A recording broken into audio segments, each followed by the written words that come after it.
ہے وہ منزل پر پہنچتا ہے، جس کا رخ غلط ہوتا ہے اس کا ہر قدم اس کو منزل سے دور کرتا رہتا ہے۔ اس لیے اللہ رب العزت نے ہدایت کا وعدہ، جنت کا وعدہ اور آخرت میں کامیابی کا وعدہ اپنے دین پر کیا ہے۔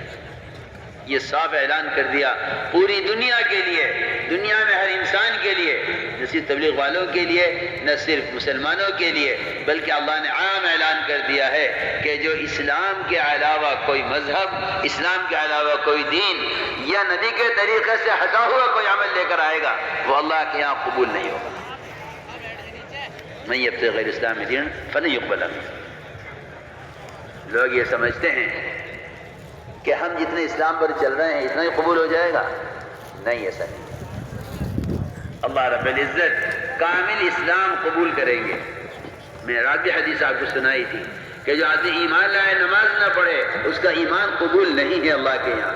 جو ایمان لائے نماز پڑھے روزہ نہ رکھے اس کا ایمان نماز قبول نہیں اللہ کے یہاں۔ جو ایمان لائے نماز پڑھے روزہ رکھے زکوٰۃ نہ دے اس کا ایمان نماز روزہ اللہ کے یہاں قبول نہیں ہے۔ جو ایمان لائے نماز پڑھے روزہ رکھے زکوٰۃ دے حج نہ کرے اس کے بھی یہ سارا ایمان اور یہ فرائض اللہ کے یہاں قبول نہیں ہیں۔ آپ دنیا کی زندگی میں دیکھتے ہیں کوئی آپ کو ناقص مال دے دے، کوئی آپ کسی آپ سے کوئی چیز خریدے اور وہ چیز ریجیکٹ ہو اور اس میں کوئی عیب ہو، آپ فوراً واپس کرتے ہیں نہیں جی ہمیں نہیں چاہیے۔ لاکھ خوشامد کر لیں آپ کہ لے لو، کہ نہیں لے سکتے، آپ کا مال ہمیں نہیں چاہیے، اس میں عیب ہے، یہ ٹوٹا ہوا ہے، ہم آپ سے چیز خرید رہے ہیں۔ اگر دکان پر رکھا ہوا مال بھی اگر فریش نہیں ہے تو آپ کہتے ہیں نہیں مجھے نہیں چاہیے، میں نہیں لوں گا۔ ہم اللہ کو دھوکہ دیں جزوی دین پر چل کر کہ یہ کر لیا یہ نہیں کیا تو کیا بات ہے؟ وجہ اس کی یہ ہے ہم ناقص اسلام سے اس لیے راضی ہیں کہ ہم اپنے اسلام کو کفر کے مقابلے میں لاتے ہیں، نماز کو فاسق کے مقابلے میں لاتے ہیں، ہم اپنے ایمان کو کافر کے مقابلے میں لاتے ہیں۔ اس لیے جتنا ایمان ہے کافی ہے، جتنی نماز ہے کافی ہے، اور جتنا روزہ ہے کافی ہے، کیونکہ اور لوگ تو یہ بھی نہیں کر رہے، میں یہ تو کر رہا ہوں۔ کسی آدمی کے عمل کے قبول ہونے کے لیے یا کسی مسلمان کے اللہ کے یہاں ایمان کے قبول ہونے کے لیے یہ نہیں ہے کہ وہ اپنے بعد والوں کو پیچھے والوں کو دیکھے، بلکہ اس کے قبولیت کا سب سے بڑا معیار یہ ہے کہ آگے والوں کو دیکھے۔ اس لیے میں صاف طور پہ عرض کرتا ہوں سب سے کہ مسلمان کے ایمان کا مقابلہ کافر سے نہیں ہے، مسلمان کے ایمان کا مقابلہ صحابہ سے۔ آمنو کما آمن الناس، ایسے ایمان جیسے ایمان صحابہ لائے۔ مسلمان کے نماز کا مقابلہ فاسق سے نہیں ہے، مسلمان کی نماز کا مقابلہ محمد صلی اللہ علیہ وسلم کی نماز سے ہے۔ صلو کما رأیتمونی اصلی، ہر مسلمان کو حکم ہے کہ وہ نبی کے طریقے کے مطابق نماز ادا کرے۔ اگر اس کی نماز نبی کے طریقے کے مطابق نہیں ہے، حدیث میں آتا ہے نماز اوپر دیکھ کر ماری جائے گی۔ میں یہ بات اس لیے عرض کر رہا ہوں کہ اس زمانے میں لوگ ناقص دین سے راضی ہو گئے ہیں۔ اور یہ دین ناقص کیوں ہے؟ دکان کیوں کامل ہے؟ ہوٹل کیوں صحیح چل رہا ہے؟ مکان کیوں اچھا بن گیا ہے؟ ہر چیز کامل ہو رہی ہے۔ یہ دنیا کی کسی ناقص چیز پر راضی نہیں ہے۔ کپڑے بہت اچھے بنا لیے، شادی اچھی رچا لی، وجہ اس کی یہ ہے کہ یہ دنیا کی محنت کر رہا ہے، اس لیے اس محنت میں ہر چیز کو کامل بنانا چاہتا ہے۔ دین کی محنت نہیں کر رہا ہے، اس لیے اس کو اس کی کوئی پرواہ نہیں کہ نماز میں نبی پر دے کر ماری جا رہی ہے، یہ نماز اللہ کیا قبول ہونے کے قابل پڑھی ہے میں نے، اسے کوئی پرواہ نہیں ہے۔ کیونکہ جس لائن کی محنت نہیں ہوتی اس لائن کا یقین، اس لائن کی خیر، اس لائن کا شر، اس لائن کا نفع، اس لائن کا نقصان انسان جانتا نہیں ہے۔ آپ تاجر سے پوچھیں زمیندارہ کیسے ہوتا ہے، نہیں بتا سکتا۔ آپ زمیندار سے پوچھیں تجارت کیسے ہوتی ہے، نہیں بتا سکتا۔ آپ ڈاکٹر سے پوچھیں کہ کھیتی باڑی کیسے ہوتی ہے، نہیں بتا سکتا، اس کی لائن نہیں ہے۔ تو آپ میری بات پر غور کریں، جو مسلمان دنیا کو مقصد بنا کر چل رہے ہیں انہیں دین کی کیسے خبر ہوگی؟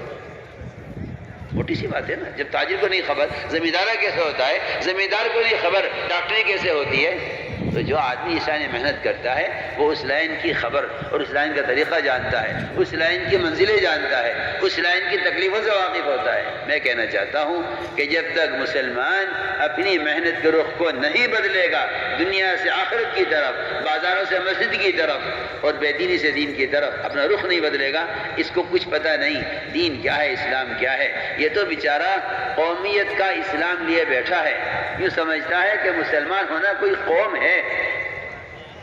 اسلام قومیت کا نام نہیں ہے. اسلام قومیت، میں تم سے کہہ دوں اسلام اسلامی ملک کا نام بھی نہیں ہے. اسلام اس دھوکے میں لوگ پڑے ہوئے ہیں. اسلامی ممالک کو اسلام سمجھتے ہیں. میں اللہ کی قسم کھا کر کہہ سکتا ہوں اسلامی ممالک بھی اسلام نہیں ہے. اسلام کیا ہے؟ ہر فرد کا اپنی ذات سے اللہ کے فرائض کو نبی کے طریقے پر پورا کرنا، اور ہر مسلمان کا سر سے لے کر پیر تک سنت کے رنگ میں رنگنا. اللہ کی قسم اس کے علاوہ کسی اور چیز کو اسلام کہنا یہ اللہ تعالیٰ کو دھوکہ دینا ہے.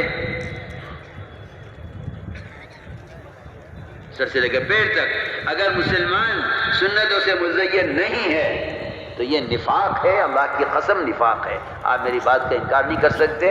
آپ سمجھیں گے بڑی سخت بات ہے. میں کہتا ہوں اسے سخت بات کہنے کی ضرورت ہے. آپ کے ذہن میں اسلام ایک تصور ہے. آپ مسجد کو دیکھ کے اسلام سمجھتے ہیں؟ آپ بیت اللہ کو دیکھ کے اسے اسلام سمجھتے ہیں؟ نہیں. ایک مسلمان کا معاملے میں، معاشرے میں، اخلاق میں، شکل و صورت میں، سر سے لے کر پیر تک، اپنے لباس، اپنی حیت میں، اپنے کاروبار میں، کھانے کمانے خرچ کرنے میں، بیاہ اور شادی میں، ایک مسلمان کا سنت کا متبع ہونا اللہ کی قسم اس کے علاوہ کسی اور چیز کو اسلام نہیں کہتے. وہ تو یہ پتہ چلے گا قیامت میں جب حضور اکرم صلی اللہ علیہ وسلم کہیں گے اے اللہ میری امت میری امت. اللہ فرمائیں گے نہیں، تمہیں نہیں خبر، یہ تمہاری امت نہیں ہے. انہوں نے تمہارے بعد کیا کیا حرکتیں کی ہیں، تمہارے طریقوں کیسے بدلا ہے، اور تمہارے حلیے کو کیسے چھوڑا ہے، اور تمہاری سنتوں کو کیسے مٹایا ہے. لا تدری ما احدثوا بعدک. محمد آپ نہیں جانتے انہوں نے آپ کے دین کو کیسا بدلا ہے بعد میں. کن کن شکلوں کا نام انہوں نے اسلام رکھا ہے آپ کو نہیں معلوم. یہ آپ کی امتی نہیں ہے. دیکھیے آپ قیامت میں اللہ تعالیٰ صاف فرما دیں گے. جو آدمی اتباع سنت پر ہوگا وہ پہچانے گا محمد صلی اللہ علیہ وسلم کو قبر میں بھی.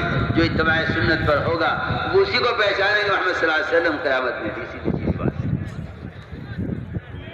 اس لیے میرے دوستو، بزرگوں، عزیزوں، ہر لائن کی حقیقت اور اس لائن میں کمال اس لائن کی محنت سے حاصل ہوتا ہے. اس لیے ہم عرض کرتے ہیں کہ سب سے پہلا کام یہ ہے اپنی محنت کے رخ کو بدلو. تجارت سے، زراعت سے، سیاست سے، حکومت سے، ان دنیا کا نقشے چلانے سے نہ کبھی ہدایت ملے گی، نہ کبھی ہدایت کسی کو ملی ہے. ہدایت جو ملے گی وہ تو اس طریقے محنت سے ملے گی جو طریقہ محنت محمد صلی اللہ علیہ وسلم کا ہے. میں آپ سے پوچھتا ہوں، آج کل جو ایک جہالت اور ایک حماقت میں لوگ مبتلا ہیں کہ ہدایت جانے چاہو لے لو. کیا ضروری کہ ہدایت مسجد سے ملے گی؟ کیا ضروری ہے کہ ہدایت اور علم علماء کی صحبت سے ہی ملے گا؟ کیا ضروری ہے؟ جانے چاہو لے لو. میں پوچھتا ہوں آپ سے، جوتا گٹھوانا ہو سناری دکان پر، لوہار کی دکان پر، کسی گوشت والے کی دکان پر چلے جاؤ، آپ کے جوتا گٹ جائے گا؟ گاٹ دے گا جوتا کوئی؟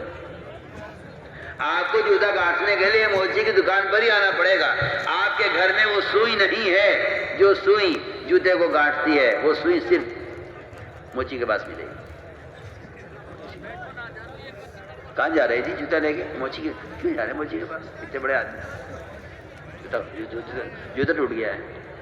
میں تم سے پوچھتا ہوں، تم علاج کے لیے کسی گوشت دکان پہ چلے جاؤ، کہا اسپتال جاؤ.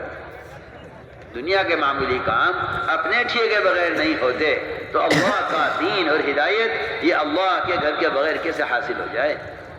سوچو تو صحیح. اس لیے میں نے عرض کیا کہ اللہ تعالیٰ نے تاکید کے ساتھ ہدایت کو مسجد کے ساتھ جوڑ دیا ہے، اور تاکید کے ساتھ ہدایت کو جوہد کے ساتھ جوڑ دیا ہے. قرآن آنکھ کھول کے پڑھو، پتہ چلے گا کہ اللہ نے ہدایت کو اور اللہ تعالیٰ نے یعنی کس لائن کے ساتھ اللہ نے ہدایت کا وعدہ کیا، کہاں سے ہدایت کو جوڑا ہے. قرآن پڑھو تو پتہ چلے گا. ہدایت دو چیزوں کے ساتھ جڑی ہوئی ہے، ایک اعمال مسجد کے ساتھ اور دوسرے اس دعوت کی محنت کے ساتھ. صاف فرما دیا جو ہمارے راستے میں محنت کریں گے ہم انہیں ہدایت ضرور دیں گے. وہ محنت کیا ہے؟ وہ محنت کیا ہے؟ ہم تجارت کی محنت کر رہے ہیں، ہدایت مانگیں۔ مجھے تو حیرت ہے تعجب اس زمانے کے لوگوں پر، جو محنت تو کرتے ہیں دنیا کمانے کی اور دعا کرتے ہیں ہدایت کی۔ آپ سوچئے تو صحیح۔